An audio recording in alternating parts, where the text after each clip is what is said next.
Hi good evening friends. इस video में वो देखने वाले हैं आपका क्वेश्चन आंसर को, जो कि है आपका 22 अगस्त का मॉर्निंग शिफ्ट का। और टोटल ऑलरेडी मैंने 50 क्वेश्चंस को डिस्कस किया है।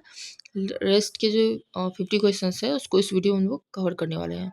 तो जिन लोगों ने नर्सिंग ट्यूटर का पेपर दिया है उन्होंने अपना क्वेश्चन पेपर डाउनलोड कर ही लिया है। बाकी जिन लोगों ने नहीं किया है वो लोग यहाँ पे क्वेश्चन आंसर देख सकते हैं और आगे का प्रिपरेशन उसके अकॉर्डिंग कर सकते हैं। ठीक है, तो चलिए देखते हैं रेस्ट के 50 क्वेश्चंस। क्वेश्चन 51 से चालू करते हैं। What is the most common cause of renal vein thrombosis in adults? तो जो रीनल वेन थ्रोम्बोसिस होता है एडल्ट्स में, उसका मेन कॉज क्या है? तो ये कॉमन कॉज है इसका नेफ्रोटिक सिंड्रोम। क्वेश्चन 52 देखते हैं। What is the most common causative organism of acute infectious mastitis? Mastitis infection का जो पॉजिटिव ऑर्गेनिज्म वो कौन सा है? ये है स्टेफिलोकोकस ऑरियस। नेक्स्ट वन है which of the following is not a feature of ICD-11 and international manual of classification of diseases? तो कौन सा जो है मैनुअल नहीं है ICD-11 का? तो ये है आपका it is a globally accepted manual. Next one है जो है वो है आपका question number 54। Which principle of growth and development states that development occurs from head to toe? तो ये कौन सा प्रिंसिपल बताता है कि डेवलपमेंट हेड से टू होता है? तो ये है cephalocaudal principle. Question number 55। Which of the following statement is true with regard to pyelonephritis? Pyelonephritis में क्या कौन सा स्टेटमेंट सही है? तो ये इंकरेज करता है पेशेंट को इसमें कि आपको ड्रिंक करना है 3 to 4 litres of water per day. अगला question. What is the primary purpose of giving back care to the bedridden patient? क्या बैक केयर का पर्पस है जो कि बेड रिडन पेशेंट है? तो उसमें क्या करना है प्रिवेंट करने के लिए? To prevent pressure ulcers and improve circulation. Okay, ये तो डायरेक्ट क्वेश्चन है। नेक्स्ट वन क्वेश्चन नंबर 57 है। कैरकॉट्स ट्राइड जो है वो consisting of fever, right upper quadrant pain and jaundice is a classic presentation of which complication of cholelithiasis? Cholelithiasis का कौन सा कॉम्प्लिकेशन है? ये आपका एक्यूट कोलंजाइटिस जो है, इसमें आपका फीवर होता है, राइट अपर क्वाड्रेंट पेन होता है और जॉन्डिस भी होता है। ठीक है, क्वेश्चन नंबर 58 है। What is the which of the following is the main characteristic pathological feature of Alzheimer's disease? Alzheimer disease का क्या कैरेक्टरिस्टिक फीचर है? तो यह है amyloid plaques and neurofibrillary tangle. Question number 59। A nurse is conducting health education in a school. Which characteristic of adults and psychological development according to Erickson should the nurse prioritize addressing? तो health education school में दे रहे हैं, तो कौन सा adolescent का psychological development को हम लोग को प्रायोरिटाइज करना चाहिए हेल्थ एजुकेशन में? तो ये है identity versus role confusion adolescent के लिए। Next question 60। What is the first physical sign of male puberty? Male puberty में सबसे फर्स्ट जो फिजिकल साइन है वो क्या है? इसमें टेस्टिकुलर इनलार्जमेंट। नेक्स्ट वन है what is the most appropriate direction of cleaning during perennial care in female patient? तो पेरिनियल केयर करते हैं उसमें क्या डायरेक्शन रहना चाहिए क्लीनिंग का? तो ये होना चाहिए pubic area to anal area. ठीक है, patient in the emergency department is diagnosed with hypophosphatemia. ठीक है, हाइपोफोस्फेटमिया। ठीक है, hypo which of the following serum phosphate levels would confirm this diagnosis? हाइपोफोस्फेटीमिया में क्या होगा आपका सीरम फॉस्फेट लेवल? तो इसमें यह हो जाएगा आपका 2 mg/dl। ठीक है, या इससे कम। नेक्स्ट वन है आपका क्वेश्चन नंबर 63 है। A nurse is assessing a primary gravida at 38 weeks who reports intermittent painful uterine contractions occurring every 10 to 15 minutes. Which nursing interpretation is the most accurate? तो आप assess कर रहे हैं 38 week को primary gravida को, तो intermittent जो है पेनफुल यूट्राइन कॉन्ट्रैक्शन हो रहा है 10-15 मिनट पे, तो कौन सा इंटरप्रिटेशन मोस्ट एक्यूरेट है? तो ये जो है the patient is likely in the latent phase of the first stage of labour, latent phase में है। नेक्स्ट है which of the following is a risk factor for multifactorial disorders.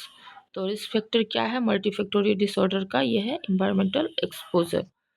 Which of the following best describes the pathogenesis of atherosclerosis. Atherosclerosis का क्या pathogenesis describe करता है? तो इसमें क्या होता है आपका progressive infiltration of lipid laden macrophages in the intima. अगला क्वेश्चन लेते हैं हम लोग, क्वेश्चन नंबर 66 को। Which nursing assessment is the most important in a patient with advanced gall bladder cancer and suspected liver involvement. तो क्या assessment आपको देखने को मिलेगा एडवांस्ड गॉल ब्लैडर कैंसर में? तो इसमें क्या होगा? Assessing for jaundice and hepatomegaly. इसमें आपको जॉन्डिस और हेपेटोमेगली को एसेस करना रहेगा। नेक्स्ट है आपका which is not characteristic of defect observe in tetralogy of Fallot. तो टेट्रोलॉजी फॉलेट का कौन सा कैरेक्टरिस्टिक डिफेक्ट नहीं मिलता है इसमें? तो इसमें एरोटिक स्टेनोसिस नहीं होता है, ठीक है। बाकी वेंट्रिकुलर सेप्टल डिफेक्ट हो सकता है, ओवरराइडिंग ऑफ एरोटा हो सकता है, पल्मोनरी स्टेनोसिस हो सकता है। Which is considered the first indication that a colostomy has begun to function post operatively। तो कौन सा इंडिकेशन है कोलोस्टोमी का जो कि पोस्ट ऑपरेटली हम लोग को चालू कर देना चाहिए? तो इसमें है तो passage of flatus from stoma, ठीक है। तो ये फर्स्ट इंडिकेशन है कोलोस्टोमी का। नेक्स्ट वन देख लीजिए, क्वेश्चन नंबर है आपका 69। Why are women at increase risk of urinary retention after delivery. Delivery के बाद यूरिनरी रिटेंशन का क्यों वुमेन्स में रिस्क बढ़ जाता है? क्योंकि due to reduced bladder tone and sensation, ठीक है। इसकी वजह से यूरिनरी रिटेंशन हो सकता है after delivery. Next what is the primary role of positive end expiratory pressure in ARDS. ARDS जो है एक रेस्पिरेटरी डिसऑर्डर में, तो इसमें जो है प्राइमरी क्या रोल है पॉजिटिव और एक्सपायरेटरी प्रेशर का, ठीक है। तो to prevent alveolar collapse, alveoli का कोलेप्स होने से बचाने के लिए हम लोग को ये पॉजिटिव और एक्सपायरेटरी प्रेशर देना होता है। नेक्स्ट है व्हेन एडमिनिस्ट्रेटिंग आईवी कीमोथेरेपी, ठीक है, which nursing precaution is most critical to prevent extravasation injury. तो क्या हम लोग को कीमोथेरेपी के ड्यूरिंग आपको प्रिकॉशन लेना है? तो आपको लार्जेस्ट वेन जो है अवेलेबल उसको यूज़ करना है एंड मॉनिटरिंग ब्लड रिटर्न, ठीक है। अगला क्वेश्चन देखते हैं। According to the weekly iron and folic supplements WIFS के अनुसार जो उनका गाइडलाइन है उसके अनुसार what is the recommended dose for adolescents to prevent iron deficiency anaemia. तो आयरन का क्या एडोलसेंट का डोज है WIFS के अनुसार जिससे कि आयरन डिफिशियंसी एनीमिया को कम किया जा सके? तो 10 mg एलिमेंटल आयरन और 0.5 mg जो है फॉलिक एसिड वीकली लेना है, ठीक है। नेक्स्ट है ड्यूरिंग ए न्यूट्रिशनल काउंसलिंग, ठीक है, session with the patient of A pre scholar what which of the following should nurse emphasize most regarding a balance diet. तो हम लोग जो न्यूट्रिशनल काउंसलिंग अगर कर रहे हैं किसी प्री स्कॉलर का, उस टाइम हम लोग को किस चीज़ पे ज़्यादा ध्यान देना चाहिए ताकि बैलेंस डाइट हो सके? तो हम लोग को क्या करना चाहिए? Inclusion of food from all 5 major groups, सारे ग्रुप्स जो 5 मेजर ग्रुप्स हैं उनसे जो है फूड लेना चाहिए। Which of the following nutrients is seen in higher concentration in colostrum secreted soon after delivery of a baby? तो कोलेस्ट्रॉल में सबसे ज़्यादा क्या पाया जाता है आपका? ये होता है आपका प्रोटीन। नेक्स्ट वन देखते हैं which behaviour symptom is most often seen in the patients with advance dementia. Advance dementia में कौन सा बिहेवियर सिम्टम आपको देखने को मिलेगा? इसमें वांडरिंग होगा, ठीक है, वांडरिंग आपको देखने को मिलेगा एडवांस डिमेंशिया में। नेक्स्ट है what does fugue refers to dissociative fugue, ठीक है। ये डिसोसिएटिव जो है वो क्या रेफर करता है? इसका मतलब है सडन अनएक्सपेक्टेड ट्रेवल और वंडरिंग। नेक्स्ट वन है what is the primary physiological defect in hypovolemic shock. Hypovolemic shock में क्या डिफेक्ट मिलेगा आपको? Inadequate circulating blood volume. Next है question number 78, what which immune mechanism primarily contributes to global nephritis in post streptococcal infection। तो कौन सा immune mechanism contribute करता है ग्लोबल नेफ्राइटिस के लिए? तो ये है आपका immune complex deposition. The Berlin criteria as a set of guidelines used to diagnose which of the following disease। Berlin criteria किसके लिए यूज होता है, किस डिजीज के लिए? तो ये ARDS के लिए, यानी एक्विट रिस्पिरेटरी डिस्ट्रेस सिंड्रोम के लिए होता है, ठीक है। नेक्स्ट है which of the following statement is true regards to transudative type of oedema. Transudative जो टाइप ऑफ एडिमा है उसमें क्या ट्रू है? तो दी protein content of translative flu is low. इसमें जो है ट्रांसलेटिव का प्रोटीन कंटेंट है वो कम होता है। नेक्स्ट वन क्वेश्चन नंबर देखेंगे 81 को, which hormone is primarily detected by immunological test for pregnancy diagnosis. ये क्वेश्चन रिपीट हो गया है, तो कौन सा हम लोग प्रेगनेंसी टेस्ट में हार्मोन डिटेक्ट करते हैं? तो ये है HCG, human chorionic gonadotropin. Next, a nurse is administering a rectal suppository to a 3-year-old child. Which nursing action is most appropriate? तो 3 years जो ओल्ड चिल्ड्रन है उसको हम लोग रेक्टल सपोजिटरी दे रहे हैं, तो कौन सा नर्सिंग एक्शन अप्रोप्रिएट है? तो जो लुब्रिकेट करना है सपोजिटरी को और 1 इंच जो है एनल स्फिंक्टर में इंसर्ट करना है। नेक्स्ट वन जो है which following statement holds good while providing perineal care to a female patient। तो क्या पेरिनियल केयर के लिए हम लोग को फॉलो करना चाहिए? तो वाश जी perineal downwards from pubic regions to the anal region. ये भी क्वेश्चन आपका रिपीट हुआ है। नेक्स्ट क्वेश्चन देखते हैं, क्वेश्चन नंबर 84 है, a patient with chronic kidney disease is at increase risk of physio electrolyte imbalance. जो CKD का पेशेंट है उसमें क्या आपको देखने को मिलेगा? तो इसमें मिलेगा आपको हाइपरकेलेमिया। नेक्स्ट है which of the following drainage devices works on low pressure suction and is commonly used in abdominal surgery. Abdominal surgery में कौन सा ड्रेनेज डिवाइस जो है लो प्रेशर सक्शन के लिए यूज होता है? ये है आपका जैक्सन प्रेटरन। अगला है which of the following is an anti depressant. Anti depressant कौन सा है? सर्टिलिन। नेक्स्ट है through which of the following structures does the CSF flow from lateral ventricles into third ventricles. कौन से स्ट्रक्चर में जो है CSF जो है लेटरल वेंट्रिकल से थर्ड वेंट्रिकल तक जाता है? तो ये है आपका फोरामिना ऑफ मोनोरो। अगला है what should be the initial temperature of the water for a sitz bath. Sitz bath के लिए जो टेम्परेचर होना चाहिए वो होना चाहिए 98 to 104 डिग्री फ़ारेनहाइट। अगला क्वेश्चन देखते हैं, which is neurological condition most commonly affects thermoregulation due to hypothalamic dysfunction. तो कौन सा न्यूरोलॉजिकल कंडीशन है जो कि थर्मोरेगुलेशन को इफेक्ट करेगा? तो यह है आपका ट्रॉमेटिक ब्रेन इंजरी।